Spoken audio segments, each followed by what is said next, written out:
All right, thank you, everyone. Today is a very exciting time. Doing the brain with guest speaker Shawn Crisp. It is sponsored Pharma. Just some couple pieces of housekeeping. You can see my slide here. If you're not participating, can you mute? I'll do the best I can to mute others for me. I would appreciate it.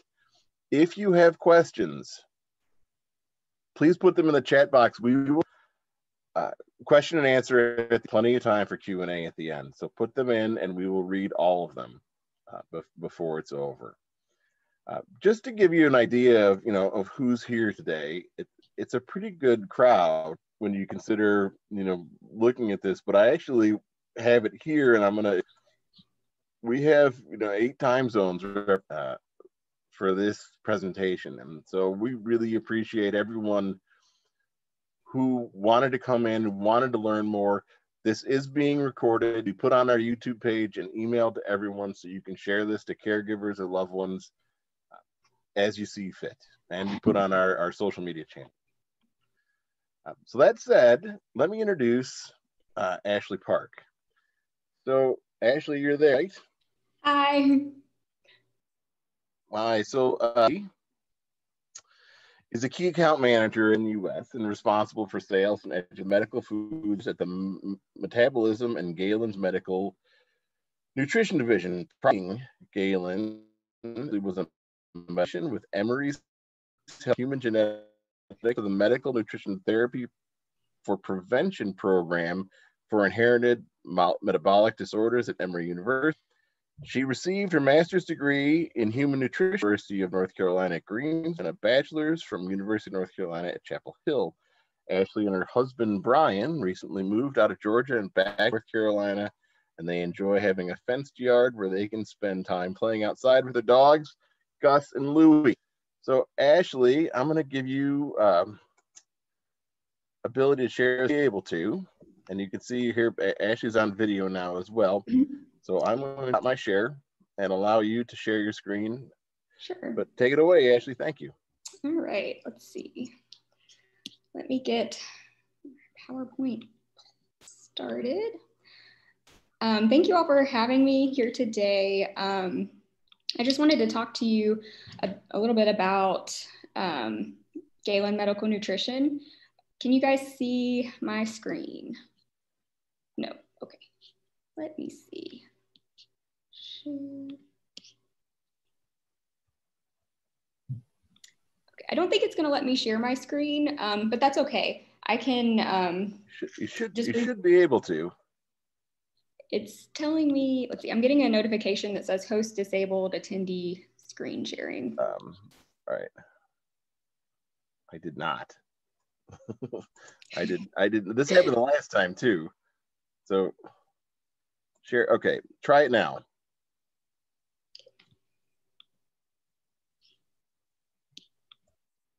Let's see. Share. There we go. Okay, great. Okay. Sorry about that. No, that's okay. So Galen Medical Nutrition, we are new to the metabolic space. And as you mentioned, I'm not new to metabolics. I was a metabolic dietitian at Emory for several years before I transitioned into this role. But Galen is now offering products for patients with inborn errors of metabolism, including PKU. So I just wanted to share some of the products that we have available so that way that you guys have an awareness for what we offer. So this is, again, the medical nutrition team for Galen. I'm there on the right with my dog, Gus. He's my handy sidekick. And then Shannon, who is not here this morning, but she is the commercial manager for our team. And that's her with her son, Carson. So we have a wide variety of products that I have pictured here. We have our PKU Easy micro tabs and tablets, and then we also have some more traditional options like our PKU Easy Shake and Go and PKU Go, which are powdered options, and our Easy Liquid, which is a ready to drink. So I'll just briefly go into a little bit more detail about our micro tabs. They're our most popular product that we have currently, and it's phenylalanine free protein substitute, just like formula, but it's in a microtab form. And you can see in the picture there, they kind of look like little Nerds candies. If you've ever, seen those little tiny candies, I have some here. I don't know if you guys can see me, but they're really, really tiny. And you use the cap on the bottle to measure them out. So you can get 10 grams of protein equivalent from 1 capful of the microtabs. They don't have any vitamins and minerals added, so it's not a complete formula, but it's approved for ages 3 and up. And what's neat about these is they have this special double coating on them that helps minimize the taste and smell. It also helps prevent any issues that might happen with, if you have reflux. These won't contribute to that because of the way that they are released in the body. And it also won't leave that smell on the breath that a lot of patients, when I was in clinic, would complain about having like the formula breath. So you won't get that with the microtabs. They're really convenient for school and travel because they're so discreet. The bottle itself isn't that cumbersome, but we also have these little jars that we like to give patients to put them in. You can hold 4 capfuls, so 40 grams of protein in this little jar, and you just throw it in your bag and it's ready to go. It also can be added to a current formula routine. So if you're using another product and you just wanted this for like school or while you're at work, that can be arranged as well, as long as you'd work with your dietitian to see what would work best for you. And they should be swallowed whole with liquid of choice. A lot of people will ask me if you can dissolve these or crush them or chew them, and you don't want to do that, but you can just swallow them whole with liquid, or you can add them to something like an applesauce, or like a Hunt's lemon pudding is another popular addition, but you just want to make sure you eat it right away and that you don't chew it. I chewed the applesauce the first time I tried them in there, and then you get the amino acid taste if you break down that coating. So that's why we don't want you to chew or dissolve, and you should only use it in cold foods, so no hot foods. I have some tips for success for using these. Sometimes patients can have trouble with like the mouthwash of little tablets that you get if you try to take a capful all at once. So it's good to like start with maybe like a little teaspoon at first, just to get used to having the tablets in your mouth. And since these don't have vitamins and minerals added, Galen will provide a supplement free of charge to patients who are using the product if they need a supplement, which can vary depending on how it's being used, if this is the only formula or if it's being added to supplement a complete product. So it just varies. Next, we have our PKU Easy tablets. And these are bigger than the microtabs. They are about the size of a small almond. I don't know if you guys can see here. I have one that I can show you. But you use 11 of these to give the 10 grams of protein equivalent. Similar to the microtabs, not complete, so no vitamins and minerals added, but again, suitable for ages 3 and up. They have the same coating that's on the microtabs, so again, minimizes the taste and smell and won't give you the formula breath, and again, discreet and convenient for work, travel, school. And the almond shape of the tablet makes them easier to swallow. And I know that they can look a little intimidating because they are bigger. I found when I tried them myself, they are easier to swallow, in my opinion, than like a multivitamin, because of the coating makes them kind of slippery. So they go down easier, if that makes sense. But again, you can take this with, swallow them whole with liquid of choice, and you want to make sure that you're not breaking them in half, because sometimes tablets this big are scored so that you can break them, but ours are not, because we don't want that special coating to be broken down, because then you'll lose the benefit of it. Then we have our PKU Shake and Go Orange. This is another, this is a powder-based product. It's in a pre-portioned bottle so that you just have to add whatever liquid to it that you want. Shake it and it's ready to go. So since it's not already pre-mixed, you don't have to worry about refrigerating it because you can add a cold liquid to it. And it's really light. Since it's not a ready to drink, it's lighter. You can throw it in your bag, easy to take and go. And you wanna make sure you're refrigerating it after it's mixed though, of course. And this is for ages 3 and up. It does have vitamins and minerals in it, so it is a complete product. The flavor, it comes in an orange flavor, and the powder product, it does have like, we use this similar coating technology on our powder, but it makes it kind of effervescent when it's mixed. So it's kind of like a sparkling water almost. It's got that effervescence to it. Each bottle is 15 grams of protein equivalent. And again, it's just a really convenient option because it's so light and it's already in a bottle. So you can just, you could add water to it at a water fountain. And I always like to tell people to make sure that you only add a little bit of water at the beginning, shake it to get all the powder off the bottom, and then fill it the rest of the way. And then you want to drink it within, 5 to 8 hours, just to make sure that you don't lose that sparkling like effervescence that it has. And we have our PKU Go. This is kind of like our toddler transition product. It's for ages 1 to 10. It's 10 grams of protein per sachet, and it is a complete product as well. It has the vitamins and minerals. And, it can be helpful for some families because it's in the sachet. You don't have to weigh or measure anything because it's already pre-portioned. So you just open the packet and then you can add water to it to make it a low volume drink of about 3 ounces. Or you can make it into a paste, kind of more like a first food if it's for, like that 1-year-old age.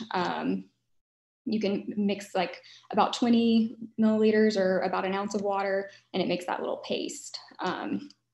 But one thing I found a lot of success with was mixing it in grape juice. When you add it to grape juice, it's very, very mild flavor, which can be helpful if you have a toddler that's going through a phase where they don't want to drink their formula. Sometimes you can slip this in there and they might not notice.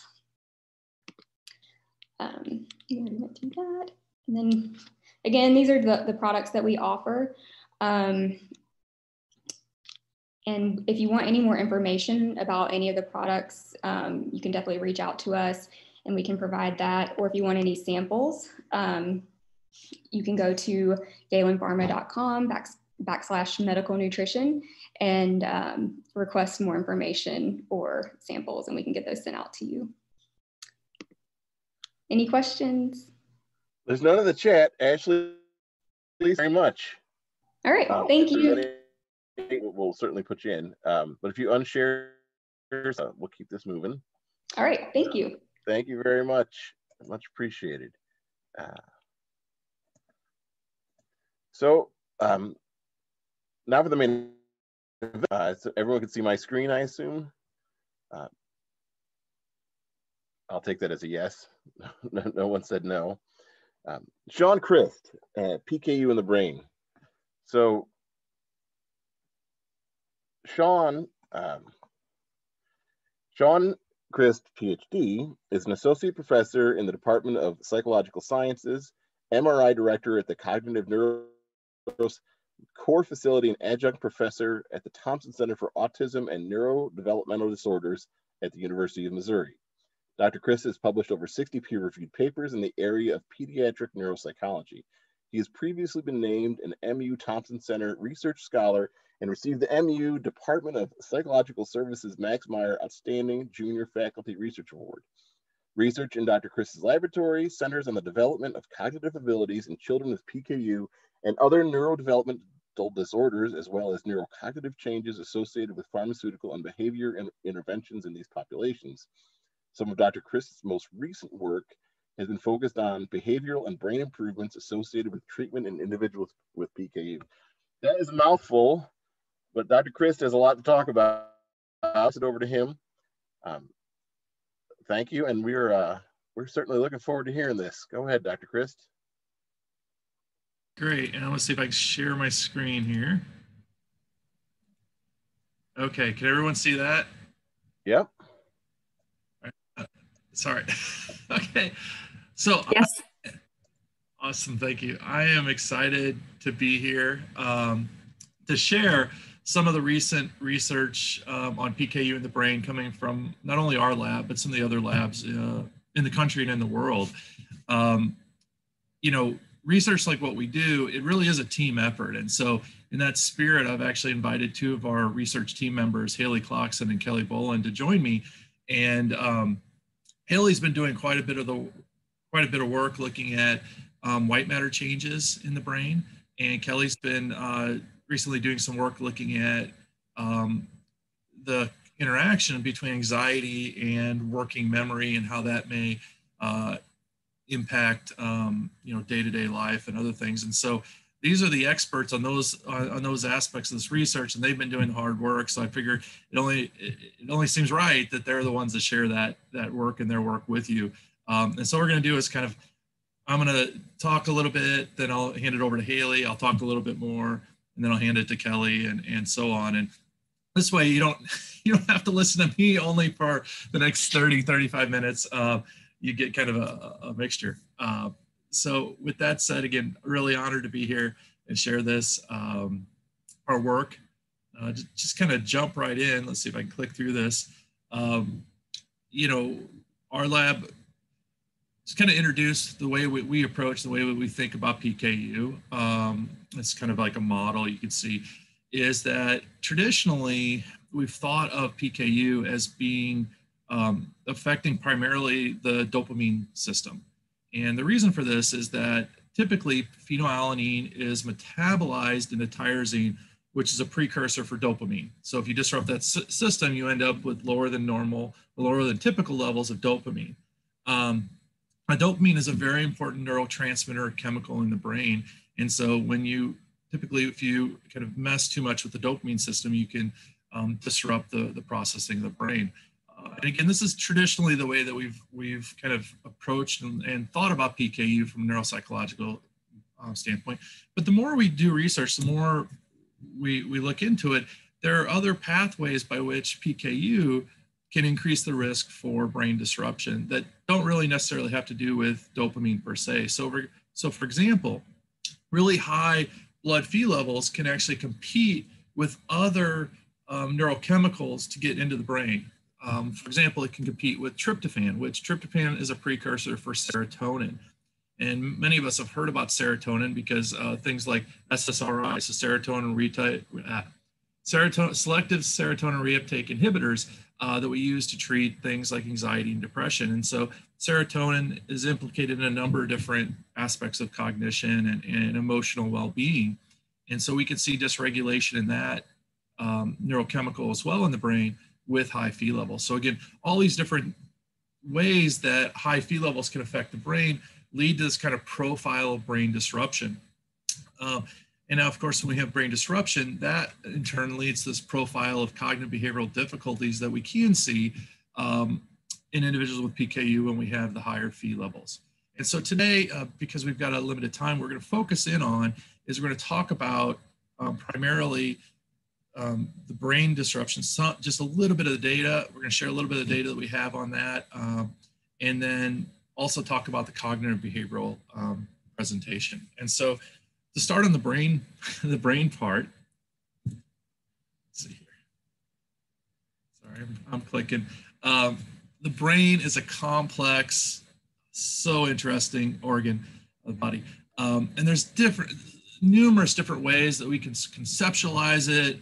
We can think about it, but one of the main distinctions we can make from a neuroanatomy standpoint is between what we call gray matter and what we call white matter. And so what you see here on the picture on the screen right now is what we call an axial slice of the brain. So this is kind of slicing through the brain like this. You can see in that little figure. So this would be the front of the brain. This would be the back of the brain. And so we think about the gray matter. The gray matter is primarily located on the surface of the brain, or the cortex, as we call it. We think about this tissue as the place where the data is processed and numbers are crunched, if you will. And that's contrasted by what we call the white matter. So the white matter is located more medially, so more towards the middle. And these represent these long distance fibers or wires, if you will, that connect more distal brain regions. So we have different brain regions communicating with each other. It really relies on these white matter connections. Now, in terms of PKU, the vast majority of the research that has been done has really focused primarily in on the integrity of these white matter pathways. And so with that, to talk more about this aspect of what we see in PKU, I'm going to turn it over and introduce Haley Clarkson. So I'll introduce Haley real quick. Haley is a third year, and let me actually get so I can see Haley, so she can shake her head if I get this wrong. She's in her third year of graduate school. I will dote on her for a little bit in that her understanding and conceptualization of some of the techniques and methods that go into examining this is just phenomenal. And I've been impressed with that. And so I'm excited to hear her talk as well. So Haley, I'll turn it over to you. Awesome. Well, you're giving me high standards to live up to now. So yeah, actually, if you go ahead and go to the next slide, I'm ready for it. So yeah, in terms of, we're going to talk about white matter first. So this image on the right-hand side of the screen, it's essentially the same as what we just looked at. It's just a different weighting of the image. So now those areas of white matter are now these darker areas, and those areas of gray matter are the lighter areas. So we're just kind of flipping the color scheme, but the same ideas as before. Once again, the top of the slide is showing us the front of the brain, and the bottom of the slide is showing us the back of the brain. And then on the left-hand side, we're introducing a new piece of anatomy, which are the ventricles. So those areas highlighted in blue are fluid-filled areas of the brain. It acts as a cushion. It acts as just kind of helping to care for the brain, keep it cushioned and bring in nutrients, those sorts of things. On the right-hand side, those really bright white areas, those are the ventricles as well. So just kind of give you guys a picture. We're showing it from the top, and then we're also kind of showing it from the sides. So this image on the right-hand side, it's an individual without PKU. Again, just to reiterate, we're seeing darker areas in the white matter, especially around those whiter areas of the ventricles. So go ahead and go to the next slide. So now we're looking at an individual with early treated PKU. So someone diagnosed at birth and has been on treatment for the majority of their life, if not all of it. And these arrows are pointing to areas that are whiter. So if you remember from the previous slide, the grayer, darker areas are those that are the white matter. And here it's showing a brightening or whitening, which is showing that there's some sort of abnormality present. So you can kind of see it in the four corners of these ventricles. And there's this general pattern that we see, that there is this overall pattern of progression from the back of the brain, or the posterior portion of the brain, towards the front of the brain of the more anterior portion of the brain. And when I say progression, I mean that typically these disruptions are more prevalent or more obvious earlier in the back of the brain. And then over time, we kind of see it move forward. And so this is this overall progression that we see when we have these structural images. So when we're just kind of looking at the brain, we can see these differences and we can kind of note that there's something different. But obviously we have other sorts of technology that let us not only look at the brain and kind of judge with our eyes, but also give us actual measures of the brain and of the white matter to tell us, you know, is this white matter just looking different, or is there actually something different in terms of integrity? So go ahead and go to the next slide for me. So here we have one of those scans. So this is from diffusion weighted imaging, diffusion tensor imaging, and these are those same orientations as before. So with the exception of the very last picture, we're looking at those axial slices looking down on top of the brain. And then all those colored areas, those are white matter tracts. And so once again, the black areas are those ventricles. So we can kind of look back at those four corners we were looking at before, and we can see that we have lots of these warmer yellows, oranges, and reds. Those colors are corresponding to areas where white matter integrity is lower in individuals with PKU when compared to individuals without PKU. So there's really two major takeaways from here. The first one being, we do see that overall progression again, where we see things are more prevalent towards the back of the brain, and then it moves forward over time or with increasing Phe levels. The other thing to notice is that there's a lot more when we look at the numbers or the actual integrity of these white matter tracts than was apparent previously just by looking at the brain.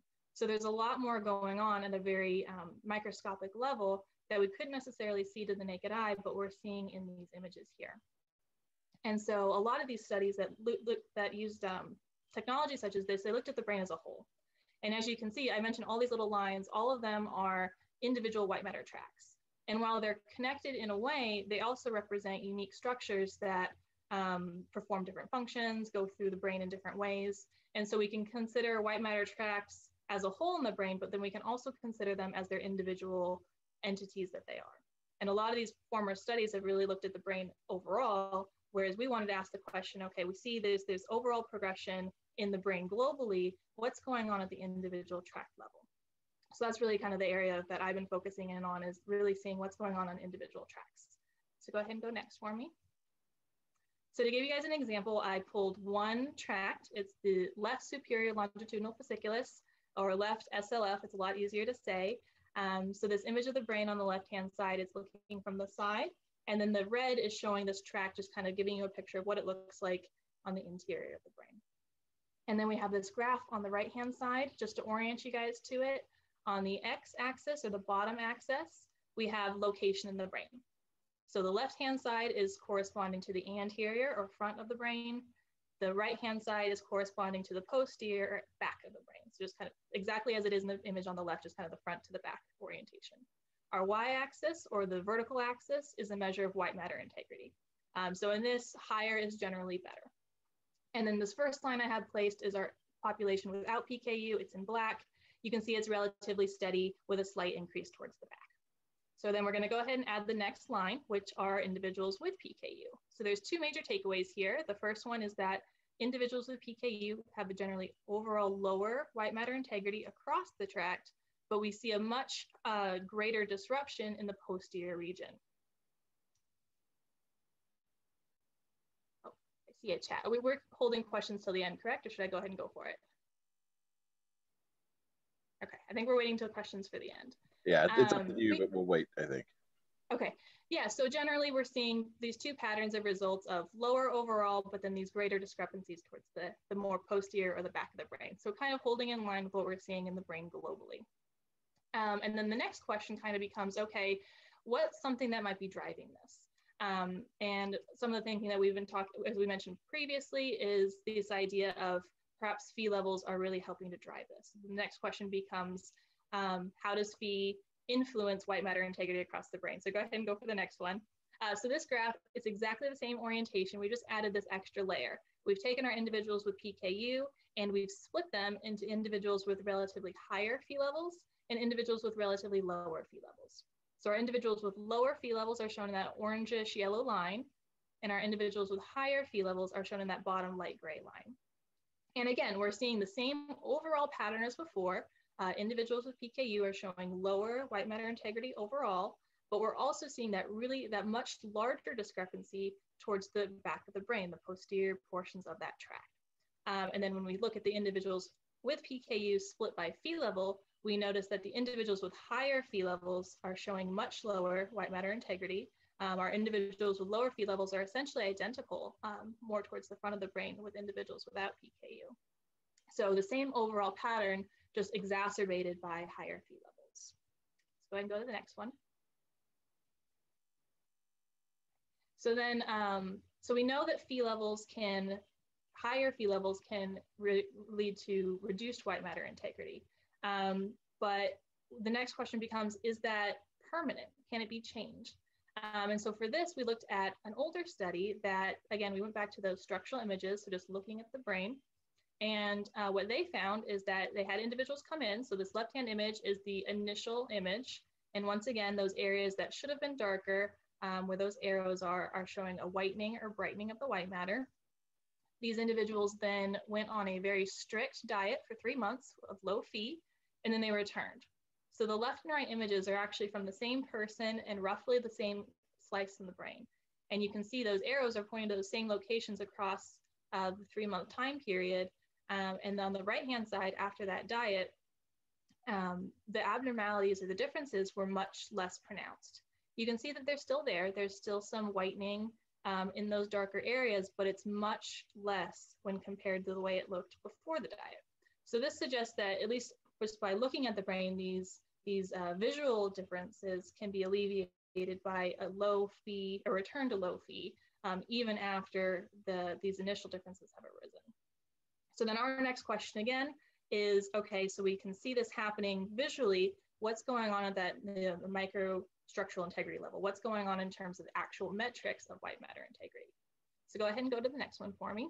So here we're going to take that same tract again and bring it back. Again, the graph is the same. Our black line, as it was previously, are individuals without PKU. And then what we did is we had the participants in the study, they came and we looked at white matter integrity initially. They then went home and they had a Phe reduction of at least 20% over 6 months. After that 6-month period, they came back and we re-imaged them. So go ahead and put that next line up there for me. And we can see that there's this significant improvement in white matter integrity. So from time point 1, that gray line, we see an overall increase in white matter integrity at time point 2, just for 6 months of lowered Phe levels. So these are actual quantifiable differences that we're seeing. And I know this image isn't necessarily perfect, but a lot of the tracks that we looked at did actually show this really similar pattern as before, where the greatest differences were more towards the back of the brain or the more posterior regions. So it really does kind of suggest that there is this unique potential for a Phe susceptibility at posterior regions relative to anterior regions. So go ahead, go to the next one for me. So, and then one more. So we kind of talked about, as Dr. Chris mentioned, is that a lot of people look at white matter in terms of PKU. And there's a lot of reasons for that. Some of that being that that's where initial findings were strongest, and that's where we see these more dramatic images, because some of those images I was showing you with the structural scans, really anyone can see those differences, and so it is rather striking. But not a lot has been done in terms of gray matter. But our lab has done some initial work that suggests that perhaps gray matter is implicated too. So we do have some initial kind of quick findings to show you there. So go ahead and go forward one more for me. So here we have, we're gonna talk about the cerebellum. So this is a side view of the brain, so we're looking from the side. And then the area in red that's being circled is the cerebellum, affectionately known as the little brain. And it's called that because if you look at it, it has a lot of similarities to the brain as a whole. There's gray matter, there's white matter. It's organized in a similar pattern where the gray matter is on the surface, and there's a lot of white matter going on in the more interior regions. And then something that we can do is that we can look at volume of gray matter and white matter relative to volume as a whole. So go ahead and go forward one more for me. So here when we look, once again, you can look at white matter volume and you can look at gray matter volume. So we have our individuals with PKU shown in red and our individuals without PKU shown in gray. And when we look at this, we actually see that there's no significant difference in the white matter overall. Those bars are essentially the same, which shows us that the percent of volume of white matter in the cerebellum is equivalent, roughly equivalent across individuals. So go one more for me. But then that's different when we look at the gray matter. So we're seeing that individuals with PKU have reduced gray matter volume relative to individuals without PKU. So this is different than what we talked about previously, because a lot of the differences in the brain as a whole we're really seeing in the white matter, but this suggests that the gray matter may be more important than was previously thought. And then some of the findings that could kind of go along with this that make inherent sense is that the cerebellum is really important for motor control and coordination. And several individuals with PKU sometimes report difficulty with some motor concerns, such as maybe a tremor, fine motor skills, so being able to put things with your hands and use those very fine skills. So perhaps that those behavioral observations are somehow connected to these gray matter findings. And so that's all we have in terms of the brain. So I'm going to go ahead and turn it back over to Dr. Christ for the rest of the talk. All right, well, great. Thank you, Haley. And I just point out to folks that, you know, we're doing so much, there's so many new and fascinating findings out there. And so that's just some of the work we're doing in lab. As Haley kind of alluded to, is that we've started again to do more research on gray matter in the brain. And again, love a chance at some point to come back and share more of the research with you. If you're interested, there's also, we did a presentation back in July that should be on the NPKU website with more of the sort of brain data, if you will, that you're welcome to go and browse. So getting back to the talk though, so that's kind of a little bit of a, would you say, a amuse-bouche taste of what we're doing and the latest and greatest on the brain. Next, we're going to turn our attention to this kind of aspect of cognitive behavioral presentation. So, you know, that's what we actually experience, right? So we can't walk around, we don't know exactly what's going on in our brain, but we do know about how our cognitive skills are going, how our emotional well-being is. And so, you know, that kind of comes together to present what we call a profile of what we can see in individuals with PKU. And so from that standpoint, early treated PKU is associated with an increased risk for a particular cognitive profile. And I say increased risk because that doesn't mean that everybody with PKU is going to experience this. It doesn't mean that everybody with PKU is going to experience all these aspects. But we do know is that as those Phe levels creep up, and that doesn't matter whether you're a child, an adolescent, or an adult, as those Phe levels creep up, there's an increased risk for experiencing these things. And so to kind of give you an idea of what we see is that as those Phe levels again creep up, we potentially see a slight decrease in overall cognitive ability. So kind of a slight decrease overall. And then above and beyond that, folks have reported difficulties with what we call executive function. So these are these higher order cognitive abilities like working memory, strategy use, planning, organization, that again, these are the abilities that really suffer when we get those higher Phe levels. Slowed processing speed. So this is just like it sounds like, the speed at which we're able to process information. You know, again, with the higher Phe levels, we see slowed processing speed.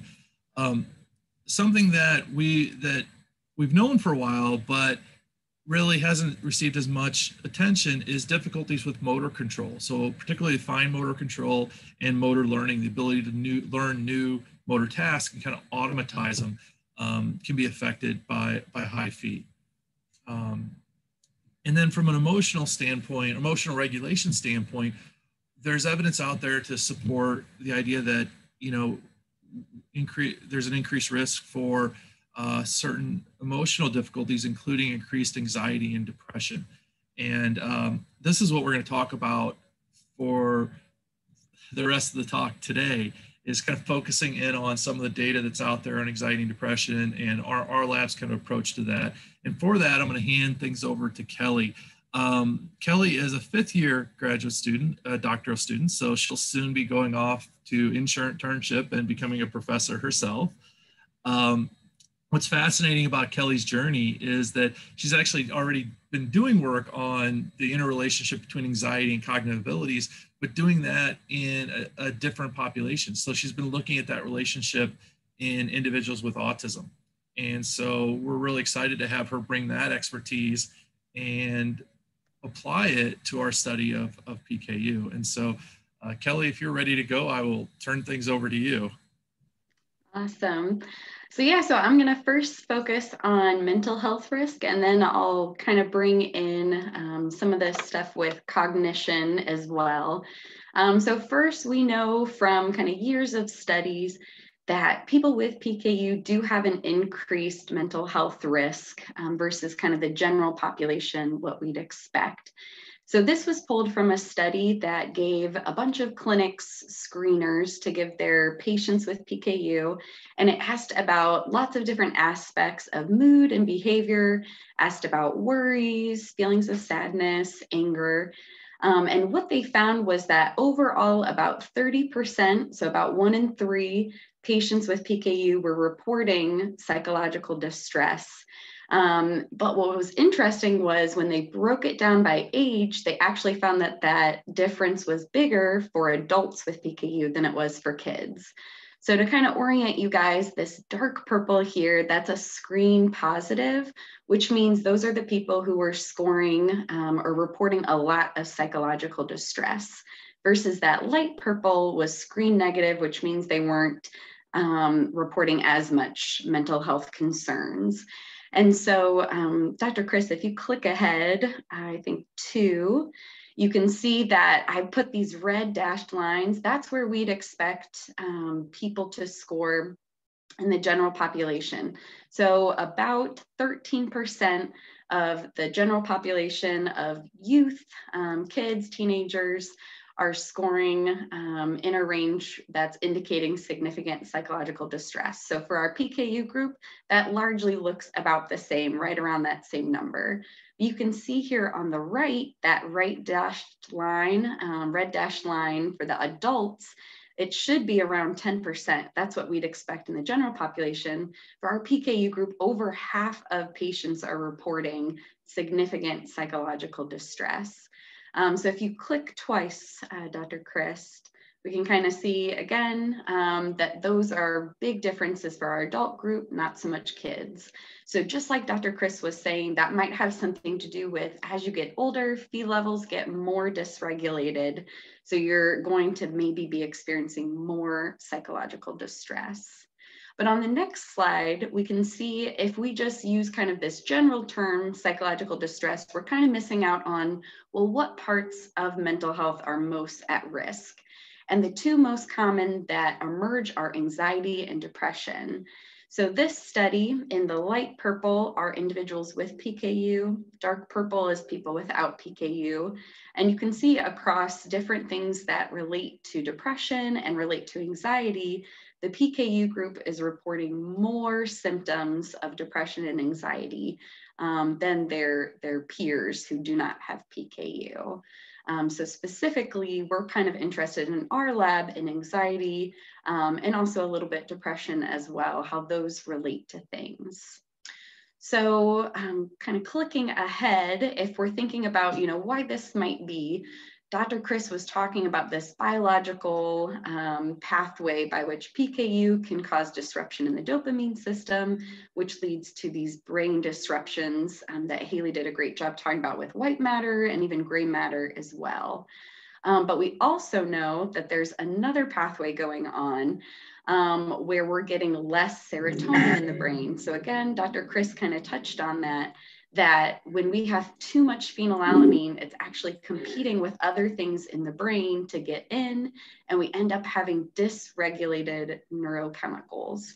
The reason that dopamine and serotonin are so important is because those do a lot of the heavy lifting in our brain for mood regulation. So those are kind of the two biggest neurochemicals we think about being dysregulated in people with anxiety and depression. So on the next slide, I kind of made a visual of what this looks like. So this big purple circle is a very basic kind of graphic of what we call our blood-brain barrier. So you can just think of the blood-brain barrier as this barrier that's kind of allowing certain neurochemicals or certain chemicals to come into the brain and not letting others come in. So chemicals that are being let in the brain largely have to come across certain gates or certain channels. So the one that we're focused in on for PKU is this LAT1 transporter. The name is not as important as just this idea that it's a gate. So it lets certain chemicals in, keeps certain chemicals out. So if you click ahead, you can see that when we have a lot of phenylalanine in the blood, it really wants to get across this pathway into the brain. But this gate is also supposed to be letting other amino acids into the brain like tryptophan. And so you can even see from this visual, if you have more phenylalanine, it's more likely that the phenylalanine will make it in versus tryptophan. And the LAT1 has a preference for phenylalanine over tryptophan. So you can almost think of it like phenylalanine is kind of the MVP for this gate getting into the brain, and it doesn't care as much about the tryptophan. So you end up, if you click ahead here, a couple, Dr. Christ, phenylalanine is what leads to dopamine production in the brain. So it's transformed into dopamine in the brain. So when you're not able to convert phenylalanine into dopamine, you get less dopamine in the brain. And then if we have less tryptophan in the brain, tryptophan is a precursor for serotonin, that other important chemical for or for mood regulation. So with less tryptophan, you're getting less serotonin in the brain. So both of these are being negatively impacted. So in addition to this biological hypothesis for mental health risk in individuals with PKU, we have this secondary theory that speaks more to kind of the burden of living with a chronic illness. And so there are lots of demands on patients with PKU, people with PKU. The first just being having to worry about your diet, which eating food is a constant part of every day. And especially for younger kids, that can translate as more parental monitoring, maybe more conflicts even within the family for trying to make sure Phe levels are down, but also trying to gain independence for things. And it can also lead a lot of people to feel kind of like the odd one out. So if you're going to spend the whole day with friends or with family out and about, it can be kind of difficult to think about, well, are we going to go out to eat? You know, do I know there are things on the menu that are going to be, you know, good for me and safe for me to have? And it can kind of create a lot of anxiety around meal times. And this all can lead to then just having guilt and anger at having a chronic illness that you have to worry about when you see other people not having to put this much time and energy into something like this.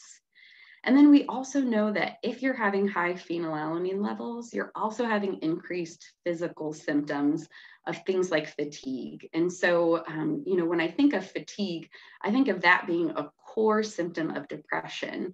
And it kind of works both ways. So sometimes, you know, feeling fatigued can lead to depression because if you're feeling tired, you're going to be less likely to want to go out. You're going to be more isolated. But also the opposite too, like if you have a low mood, it's going to lead to your body also feeling tired. So it becomes kind of this vicious cycle. And if you're having cognitive problems because of high Phe, that's going to make it more difficult to kind of plan ahead for some of these things with figuring out diet and meal planning for days that maybe you're not at home. And so it's just this very vicious cycle. So if we click ahead, there's also been a number of so just this idea that like we have increased medical care fatigue and increased burnout.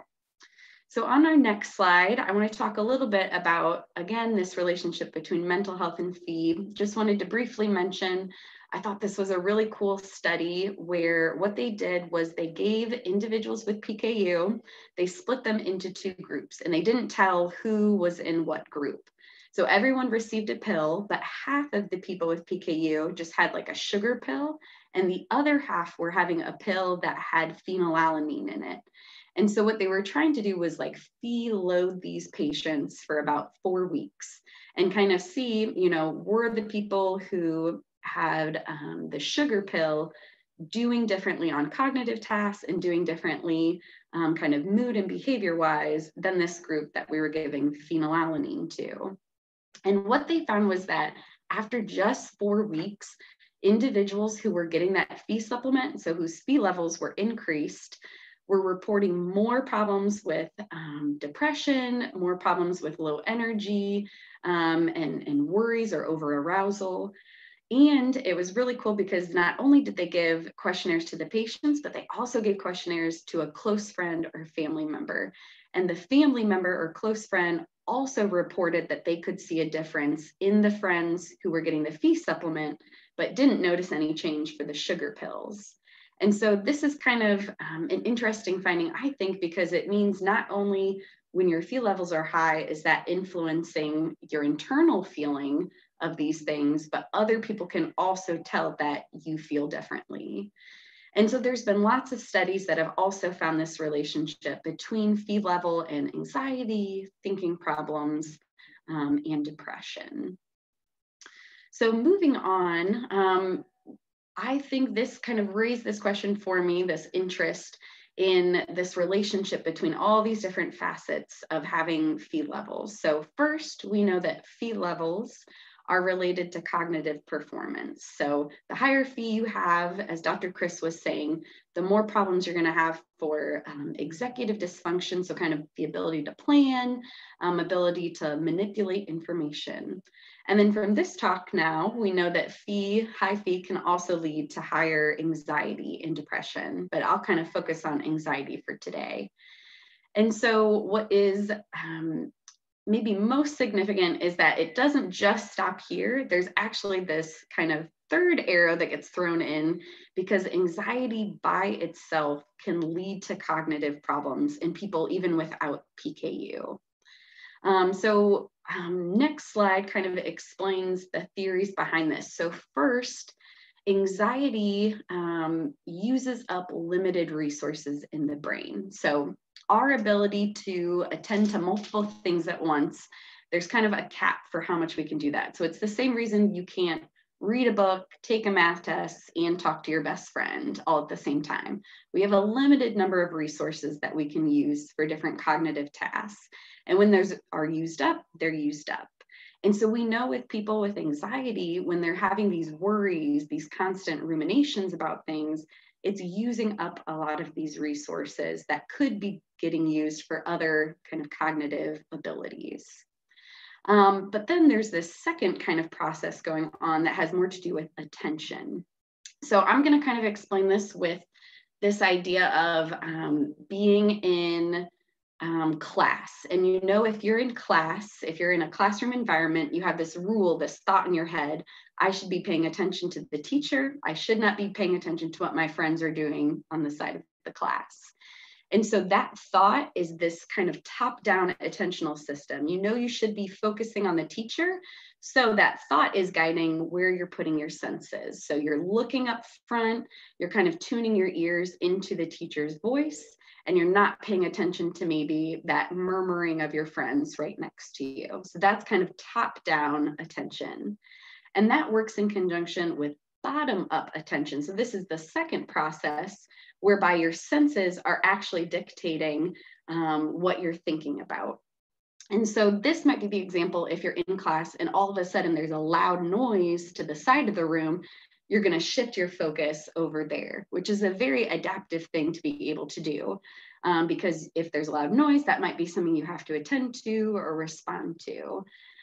So what we know, if we click just one ahead, Dr. Chris, is that and one back, sorry, I think you go too far, is that we know in individuals with anxiety that they default more to that bottom-up system. So they're less able to focus on kind of these goals that they have for the environment they're in, and they're more dictated by what's happening with their senses.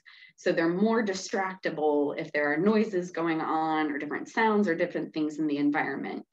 And that's kind of that idea that if you're a highly anxious person, it's important to constantly monitor your surroundings in a sense for danger in the environment. So those are kind of the two processes that go on that can lead to cognitive problems if you're experiencing a lot of anxiety. So if we click ahead, just one more, this kind of leads to a question for me of, you know, if you're experiencing high Phe, how is that relating then to anxiety and cognitive performance? But also, you know, for individuals who have kind of a double whammy of both high Phe and anxiety, is that going to lead to even more cognitive problems, and kind of what can we do about that? So we'll be starting kind of this new phase of research in our study. We've done a lot of brain imaging stuff, which Haley had done a great job capturing. And I'm kind of more interested in the piece of like the cognitive and mental health relationship. So looking at how the presence of these other issues might be contributing to some of those negative effects for planning, for intellect and things like that. So I'll hand it back to Dr. Chris. All right, well, great. That was awesome, Kelly. Thank you. Just to kind of wrap things up, and I know we're running a little bit behind time, but I'll just say that I'm happy to stay on and answer questions for as long as people have questions for this. But just to kind of summarize what we've been talking about across the brain, across behavior, is the big thing is that individuals with early treated PKU are at high risk for significant changes in the brain and cognition and emotional regulation. The upside, or the important part, is, however, the degree of risk is moderated by treatment to lower blood Phe levels. So the lower we get Phe levels, the lower that general risk is. Also, there's evidence across both the brain findings, but also the behavioral findings, that they're reversible. To some degree, they're reversible. Now, whether they're totally reversible later in life, we don't know, but we've got data such as from the one Cleary study that Haley presented, where those were adults that had been off diet for a long while and came back on diet, and you literally could see the changes in the brain, which is exciting. that we're not just talking about kids here, we're talking about adults too, that there's definitely going to be a benefit for return to diet and bringing those Phe. And we talk about return to diet, but just return to treatment, right? Because we got a number of different other options for treatment now beyond diet. But when I say return to diet, you guys get what I mean. So that's kind of our take home message today. Looking forward, the next steps, in terms of this research, I think one of the things we're looking at is we're seeing relationships between Phe in the brain, and we're seeing Phe in cognition. But we need to understand how do these three things interplay. So if we see a change in the brain, does that matter, right? So we see smaller cerebellum. Okay, but does that actually relate to people's everyday potential difficulties with motor learning and motor problems? And that's kind of where we're taking our research, is we want to know, how does this affect people on a day-to-day basis, or does it? Secondarily, the biggest question that I field often from individuals and families with PKU is, what does it mean to grow older with PKU? And we're kind of all learning that together, if you will. But I think that's an important area of research and exploration and increased understanding for the future. And so it's something we're looking at as well to understand. So thank you. I should probably start with thank yous, because that way I make sure I get them in. But as I've kind of emphasized here, the work we do and many of these other laboratories and research centers do, it really is a team effort. It's a team effort not only within our group in our lab, but also with partnership with different funders, sponsors like National PKU Alliance, BioMarin, but also with the families, you guys that are affected by PKU. Without this kind of three-way partnership and collaboration, this research wouldn't happen. So thank you. I'll turn it back over to Grant. So if people have questions, we're happy to field those. Wow, that was great. Thank you, Kelly and Dr. Chris. That was a fascinating discussion. I don't have any on my list. I'll give it if anyone's typing. And while we're doing that, if you can unshare real quick. Oh, sorry. Yeah. Sure, that's fine. There you go. And I'll put this, because we do have one other thing to keeping to discuss. And there is another meeting. It's November 4:30 a.m. Really ironed out. An email will be coming, but it's about teens and adults, and so it's getting together in an open format, just to everyone to get together. There's these every year. Lurie, we haven't had it, and we had some people ask about it. So I do have a question, or at least something came up in the chat. So the question is PKU patients defined for these studies? So great question. So the studies that we were showing for our research are defined by individuals that are identified early on. So they're typically via patient report or medical records identified as having PKU within the first few weeks of life, and immediately started on treatment, and they continue treatment throughout life. And so we should say early and continuously treated patients. Now, that term treated really is a broad term, right? So you could have somebody that was really, really restrictive with diet and carrying, a 240 or even a 360, and then somebody else that is still watching their diet, but maybe not as stringently, and has a 360 or a 480.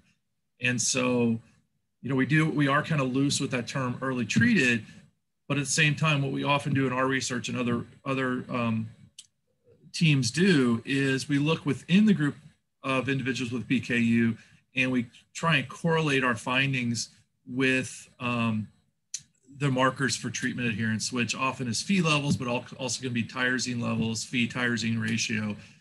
Generally speaking, for the most part, everything I showed you is that we see differences between people with and without PKU, but within the PKU group, the higher those Phe levels are from a lifetime standpoint, right? The more at risk they are for the things I'm showing. So I hope that helps clarify.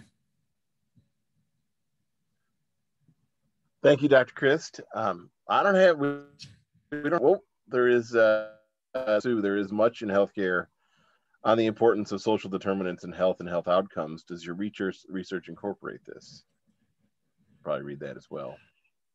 So that's from Sue, and I would say social determinants of health. So Sue, can you elaborate on that as to what, so that's a term that we don't really use in our research. So if I can understand better what you're referring to, I can answer it. Sue, I'll unmute you. Then you're gonna have to unmute yourself. Hi, sorry. Yeah, so they, there's a lot about like where people work, live, and play, and their environment, socioeconomic status. So just your whole, kind of environment. Well, that's a great point, and that's something traditionally not only us but many cognitive neuroscientists haven't paid as much attention to.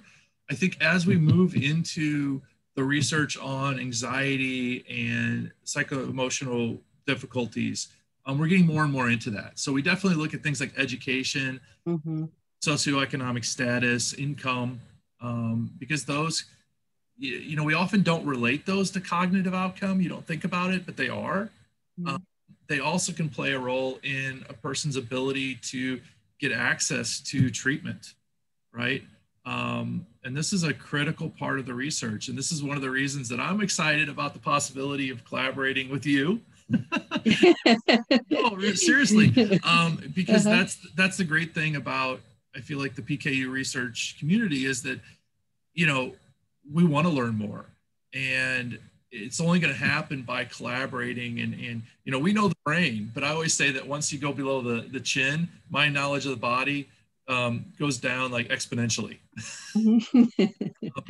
but yeah, it's a great point. It really is. Yeah, we love to collaborate. So yeah. So a couple more questions came in asking you shall receive. First one, have you ever considered a link between ASD and PKU? I've met by both. Yeah. So Bernadette, great question. And so what we know, if you could define ASD for the folks in the room who might not know it as well. Sorry. So ASD refers to autism spectrum disorder. I think we've all kind of had exposure to autism at this point, but these are individuals that have particular difficulty with social communication. You can often see restricted interest or behaviors as well. So you can have I'm going to use kids as an example, but you have the kid that, we all know kids that love dinosaurs, for example, but we've run into kids that they are so focused on vacuum cleaners and they know every model of every vacuum sleeper created. It's that intense restricted interest you see. You also see repetitive behavior. So this is the prototypical would be the hand flapping, but you can get nodding, rocking. So these are components, but the big part of autism is the social communication difficulties. Now, I'm a history buff. I love history. And so what's fascinating is if you look back at some of the earlier literature on autism, so, when we're still trying to figure out what autism was and how to define it, PKU is regularly listed as a cause of autism. And, through our research, I think my standing on this, because we are one of the unique labs in the world that actually researches both PKU and autism. Debbie Builder, if you will, at Utah is another person that does that. So we have a kind of a unique perspective on that. And what I can tell you is that if we think about autism as having kind of a profile of what we see, and PKU is having a profile of what we see, there's overlap, but they're unique. And so with higher Phe levels, we can see problems with communication, social aspects. Sometimes it can be because of processing speed, right? Because social interactions are about that momentary reading facial expressions, knowing what to say. And if you have problems with processing speed, that can be difficult. So I think we could see social communication difficulties in individuals with PKU, but I don't know, or I'm not convinced that the data that it actually is the same cause. It's just kind of an overlap in profiles. You know, we had a fascinating case study, and actually I haven't published it yet, a number of years ago, of a little boy that was born in another country, had PKU, wasn't identified, went untreated until he was, I think, 10 or 11 years old, and then he was adopted in the US. He was severely affected cognitively and neurologically. They found that he had PKU. And they had already, though, before they figured out he had PKU, they diagnosed him with autism.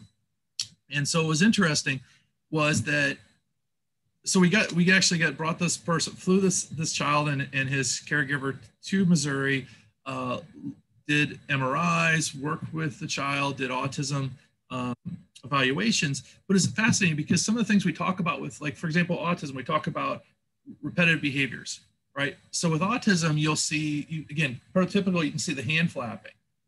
So, but this child didn't do the hand flapping. He actually did, like, you roll his back, like he'd arch his back.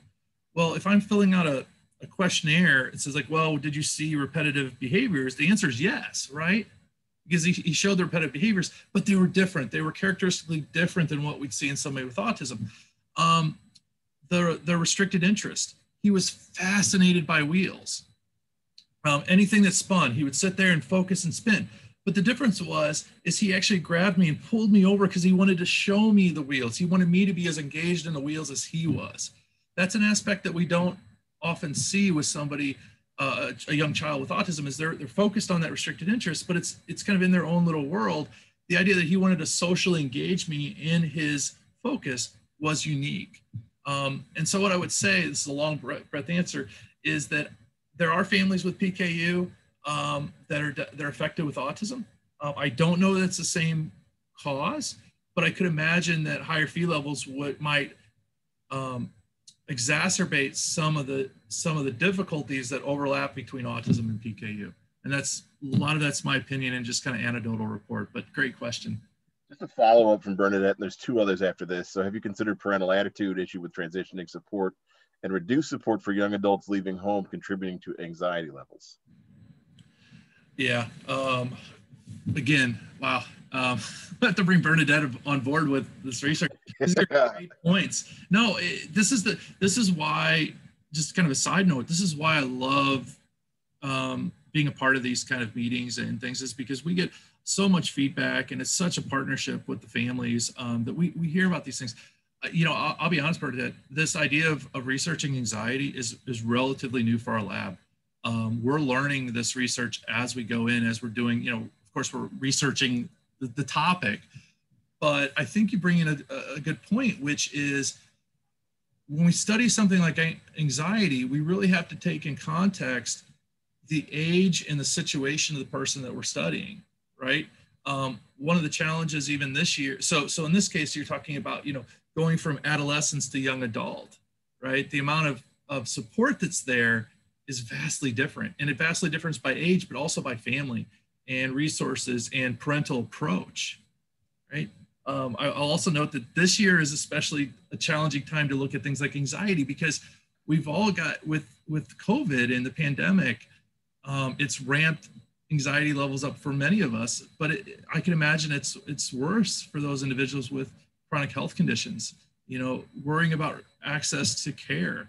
And so again, it's a great point. And yeah, something that we're going forward, we're definitely trying to take into account. I also wanted to add, I know I've done a little research in like other chronic illnesses, and this is something that they have looked at in like related or semi-related conditions. So things like type 1 diabetes, where it's not the same, but there is kind of that still like anxiety around meal times and kind of planning ahead for taking insulin.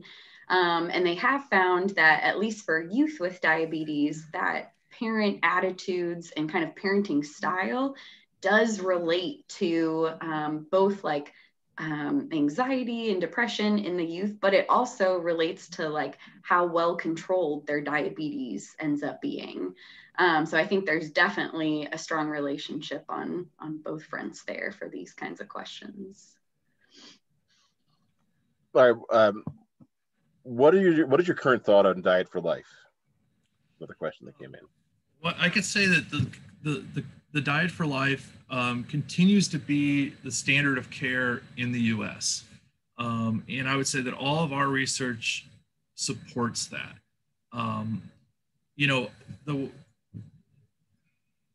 way to think of it is higher Phe levels, in terms of the brain, higher Phe levels during childhood definitely impact the brain worse than higher Phe levels as an adult, but that doesn't mean that it doesn't affect the levels, or the levels don't matter as an adult, right? I hope that makes sense. So it's very, very important to maintain those lower Phe levels in children, because if not, we can end up with neurological and cognitive difficulties that are more substantial, right? That's the untreated PKU literature that we know. In adults, we still see evidence that higher Phe levels are related to poorer outcome in terms of cognitive and psycho-emotional data. It's not as bad as the kids, but it is still there. There's still a relationship. So we still continue to advocate for diet for life. Okay. All right. That's all I have. Once again, thanks to Dr. Chris and the rest of the team. Like I said, there's another meeting coming up. For the people who was asking about the diet for life question, on our YouTube page, it's also on our Facebook page as well, PKU Illinois, 2 weeks ago or 4 weeks ago, Dr. Burton gave us an update on all the research going on. You might want to check out that video as well, just to learn what's going on in the gene therapy, hormone therapy, medical therapies that are being put through the process right now. Anyway, thank you. We will convert this. Everyone will get a copy of it and be put on their social channels. Have a great rest of the day and enjoy. Take care.